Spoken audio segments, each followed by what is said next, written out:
Good evening student, my name is Anshuman Chaudhary. I am third year MBBS student और आज मैं बात करूंगा आई फ्लू की। आई फ्लू को हम वायरल कंजक्टिवाइटिस भी कहते हैं क्योंकि ये वायरस से मेनली फैलता है। ये वायरस से फैलता है और इसमें जो वायरस इन्वॉल्व होता है उसको हम कहते हैं एडेनो वायरस। वैसे कंजक्टिवाइटिस बहुत प्रकार के होते हैं। ये बैक्टीरिया से भी फैलता है, एलर्जी से भी फैलता है, लेकिन जो मैक्सिमम आजकल हमें देखने को मिल रहा है वो वायरल कंजक्टिवाइटिस ही है। इसमें होता क्या, कंजक्टाइवा बेसिकली है क्या? कंजक्टाइवा एक थिन ट्रांसपेरेंट मेम्ब्रेन होती है जो कवर करती है वाइट पार्ट। ये जो वाइट पार्ट दिख रहा है इसको कवर करती है और जो लिड है आई लिड को भी कवर करती है। तो पैथोजन बाहर से आता है एयर के द्वारा, यहाँ पे आता है और यहाँ पे इन्फेक्शन काज कर देता है, जिसकी वजह से क्या होता है, हमें इरिटेशन देखने को मिलता है, इचिंग देखने को मिलता है, फोटोफोबिया होता है, मतलब धूप में हमें जाने से प्रॉब्लम होती है। हाई लाइट के लिए आई जो इनसेंसिटिव हो जाता है और वाटरी डिस्चार्ज भी हमें देखने को मिलता है। नॉर्मली ये जो है कंजक्टाइवा और कार्निया बेसिकली जो मैक्सिमम होते हैं वो ज़्यादा इन्वॉल्व होते हैं। मोस्ट वायरल इन्फेक्शन में कॉर्निया और कंजक्टाइवा दोनों इन्वॉल्व होता है, इसलिए इसको केराटो कंजक्टिवाइटिस कहते हैं। लेकिन कुछ केसेस में क्या होता है, कंजक्टाइवा का इन्वॉल्वमेंट ज़्यादा होता है, इसलिए इसको फेरेंजो कंजक्टाइवल फीवर आ जाता है। इसमें क्या होता है, जो फेरिंग्स होती है, फेरिंग्स में इन्फ्लामेशन हो जाता है, जिससे क्या हो जाता है, फेरिंजाइटिस हो जाता है। फेरिंग्स में इन्फ्लामेशन हो जाता है और फीवर भी रहता है। अगर हम थ्रोट में टेंडरनेस आ जाती है, माइल्ड टेंडरनेस आ जाती है थ्रोट में, अगर तो थ्रोट को टच करते हैं तो वहाँ पे पेन होता है। और दूसरे अगर कॉर्निया ज़्यादा इन्वॉल्व है, ये तो था कि अगर कंजक्टाइवा का इन्वॉल्वमेंट ज़्यादा तो फेरेंजो कंजक्टाइवल फीवर आता है। कॉर्निया का ज़्यादा इन्वॉल्वमेंट है तो हर्प सिम्प्लेक्स वायरस का इन्फेक्शन हो जाएगा और इससे सिंपल केराटाइटिस हो सकता है। केराटाइटिस बेसिकली क्या है, इन्फ्लामेशन ऑफ द कॉर्निया है। नॉर्मली देखो इसमें क्या होता है, जब वायरस आता है वाइट पार्ट को आई को इफेक्ट करता है। मान लो एक आई को इसने अफेक्ट किया तो बेसिकली जब पर्सन इस आई को टच करता है इसके बाद दूसरे आई को भी टच कर लेता है, तो इसलिए ये जो है इन्फेक्शन दूसरे आई में भी फैल जाता है। या फिर इसमें आई ड्रॉप डाल रहा है साथ में इसमें भी डालने लगा तो उस आई ड्रॉप में के द्वारा जो है भी फैल सकता है। क्योंकि अगर उस आई ड्रॉप में यहाँ से कोई डिस्चार्ज हुआ है और उसी डिस्चार्ज के साथ में आई ड्रॉप को पकड़ा है तो उस आई ड्रॉप के अगर टिप पे वहाँ पे लग गया इसका डिस्चार्ज और इसमें डाल दिया तो दोनों आँखों में जो है ये इन्फेक्शन जो है फैल जाता है। इसलिए अगर हम बात करें एडेनो वायरस की, एडेनो वायरस बेसिकली है क्या, ये एक तरह का डबल स्ट्रैंडेड DNA वायरस होता है जिसमें कि इनवेलप प्रेजेंट नहीं होता है। साइन और सिम्टम की बात करें तो हमें आकुलर डिस्कम्फर्ट देखने को मिलेगा, कीमोसिस देखने को मिलेगा, जो टिश्यू सराउंड कर रहे हैं वहाँ पे इन्फ्लामेशन हो जाता है और सब कंजक्टाइवल हीमरेज हमें देखने को मिलता है। जो माइक्रोवास्कुलेचर होते हैं उनके रप्चर होने से ब्लीडिंग होने लगती है, जिसकी वजह से यहाँ पे हमें बहुत ज़्यादा मतलब रेडनेस बहुत ज़्यादा देखने को मिलती है। इसीलिए इसको हम पिंक आई से बोला जाता है। और ट्रीटमेंट की बात करें, ट्रीटमेंट में हम लुब्रिकेटिंग आई ड्रॉप दे सकते हैं। लुब्रिकेटिंग आई ड्रॉप में हम CMC देख सकते हैं, कार्बोक्सी मेथिल सेलुलोज दे सकते हैं, जो कि एक तरह का आर्टिफिशियल टीयर प्रोड्यूस करता है। एंटीबायोटिक आई ड्रॉप में हम दे सकते हैं मॉक्सीफ्लॉक्सासिन देख सकते हैं, सिप्रोफ्लॉक्सासिन देख सकते हैं, जो कि एक फ्लोरोक्विनोलाल ड्रग की कैटेगरी में आता है। बहुत से लोग पूछते हैं अगर ये वायरल इन्फेक्शन है तो एंटीबायोटिक क्यों दे रहे हैं। एंटीबायोटिक इसलिए देते हैं ताकि ये सेकेंडरी इन्फेक्शन को रोक सके, क्योंकि अगर वायरस आया तो इम्यूनिटी को डिक्रीज कर देगा, जिससे कि बैक्टीरिया बाहर से आएगा और इन्फेक्शन काज कर सकता है। तो सेकेंडरी इन्फेक्शन को प्रिवेंट करने के लिए एंटीबायोटिक देते हैं। स्टेरॉयड भी देते हैं, जिससे कि इन्फ्लामेशन को डिक्रीज किया जा सके और पेन हो रहा है उसको डिक्रीज किया जा सके। स्टेरॉयड बेसिकली जो डॉक्टर देता है माइल्ड कंडीशन में नहीं देता, अगर प्रॉब्लम बहुत ज़्यादा सीवियर हो जा रही है तो स्टेरॉयड दिया जाता है, या फिर सिस्टमिक इन्फेक्शन को रोकने के लिए भी स्टेरॉयड हम देते हैं।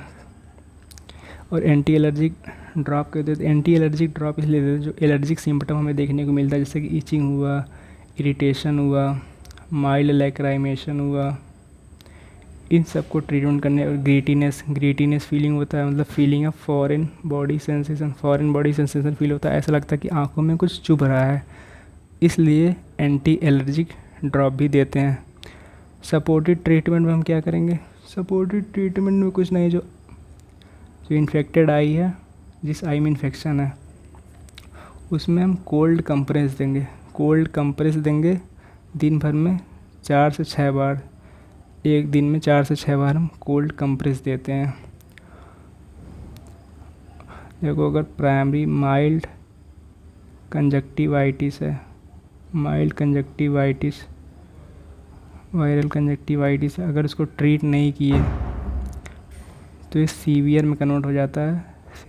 इसमें जो है फिर बैक्टीरिया भी आ जाता है, और वो क्या करा देता है, बैक्टीरियल कंजक्टिवाइटिस, जिसकी वजह से म्यूकोपुरुलेंट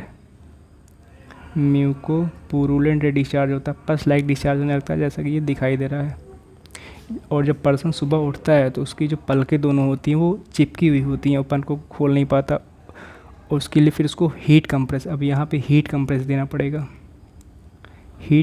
देना पड़ता है, ताकि इसको नरम कर सकें और पलकों को अच्छे से खोल सकें।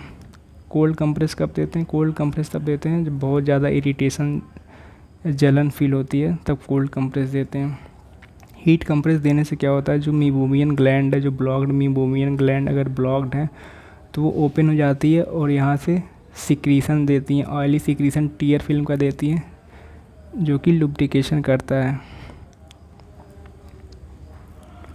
अगर बात करें हम फ्लू को कैसे बचा सकते हैं, हमें आँखों को जो बार बार छूना या रगड़ना नहीं चाहिए, और अगर आँखों से पानी निकल रहा है तो हमें एक टिश्यू पेपर अपने पास रखना चाहिए। जैसे जिस आँख में इन्फेक्शन है वहाँ से अगर डिस्चार्ज हो रहा है, टिश्यू पेपर से उसको पोंछकर उस टिश्यू पेपर को अच्छे से डिस्कार्ड कर देना चाहिए। और फिर दूसरे आँखों में भी इन्फेक्शन है तो दूसरे टिश्यू पेपर का यूज़ करना चाहिए, आँख को अच्छे से साफ़ करना चाहिए और उसको भी डिस्कार्ड कर देना चाहिए। टिश्यू पेपर को ऐसी जगह फेंकना चाहिए ताकि कोई उसके कांटेक्ट में ना आ सके। बाकी अगर बाहर निकल रहे हैं तो चश्मा मतलब ज़रूर लगाएं। बहुत से लोग पूछते हैं इसमें ब्लैक स्पेक्टेकल लोग क्यों लगाते हैं? ब्लैक स्पेक्टेकल लोग इसीलिए लगाते हैं ताकि जो है फोटोफोबिया से बच सकें। फोटोफोबिया क्या है? धूप से प्रॉब्लम होती है, सन प्रॉब्लम, हाई लाइट से बच सकें, और जो है एयर कांटेक्ट में आने से भी बचाता है। अगर गॉगल्स लगाए रहेंगे, अगर ब्लैक गॉगल्स नहीं लगाना चाहते तो 0 नंबर का नॉर्मल स्पेक्टेकल लगा सकते हैं। जैसा कि ये दिख रहा है, ये क्या करता है, आँखों को पूरी तरह से कवर कर देता है। अगर कोई इंसान खड़ा है या फिर आपके सामने है, अगर उसको इन्फेक्शन है तो आपके अंदर ट्रांसफ़र इससे नहीं होता है। उसके बाद बात करें आईलिड वाइप्स भी आती हैं मार्केट में, ज़्यादा महंगी नहीं आती, 150 से 200 रुपये में आती हैं। ये अपने पास ज़रूर रखें जिसको भी इन्फेक्शन है। इससे जो है आई को अच्छे से साफ़ कर सकते हैं आप। आई को अच्छे से साफ़ करने में हेल्प करता है, जो डिस्चार्ज हो रहा है उसको भी साफ़ करने में बहुत हेल्प करता है। उसके बाद अगर हम बात करें प्रोफाइलैक्सिस की, प्रोफाइलैक्सिस में हम क्या कर सकते हैं? प्रोफाइलैक्सिस में बेसिकली हम यही कर सकते हैं, जिस भी पर्सन को इन्फेक्शन हुआ है उसके कांटेक्ट में आने से हमें बचना चाहिए, क्योंकि जो पर्सन है उसको अलाउ नहीं करना चाहिए कि वो क्लास में आए या फिर अगर कहीं जॉब करने जा रहा है तो वहाँ जाए, क्योंकि वो पर्सन जिसको इन्फेक्शन है अगर वो अपनी आई को टच करता है उसके बाद उसकी फिंगर में इन्फेक्शन आ जाता है और उस हैंड से वो जहाँ जहाँ टच करेगा वहाँ वहाँ वो इन्फेक्शन को फैलाता जाएगा। और जो नॉर्मल पर्सन जो कि अनइफेक्टेड है वो अगर वहाँ पे जाके टच कर दिया तो इन्फेक्शन उसको भी हो जाता है। इसकी वजह से इसलिए इन्फेक्शन जो है जो स्कूल में बच्चे होते हैं वहाँ बहुत जल्दी से इन्फेक्शन जो है फैलता है, क्योंकि उनको इस बात की जानकारी नहीं होती और वो जाने अनजाने में एक दूसरे को टच कर देते हैं, बैग को टच कर देते हैं, डोर को टच कर देते हैं, जिसकी वजह से इन्फेक्शन बहुत तेज़ी से फैलता है। और बाकी अगर हम बात करें जो वाटर से वॉश करने से भी आई को बचाना चाहिए, क्योंकि अगर हम आई को बार बार वाटर से वॉश करेंगे उससे क्या होता है, वाटर क्या करता है, नॉर्मली हमारे पास जो वाटर टैप वाटर ही आता है, मेनली जो लोग माउथ वॉश के लिए, जो लोग फेस वॉश के लिए यूज़ करते हैं या फिर माउथ वॉश के लिए यूज़ करते हैं, मिनरल वाटर तो होते हैं, उसमें माइक्रोब्स होता है, जो माइक्रोब्स सेकेंडरी इन्फेक्शन करा सकता है।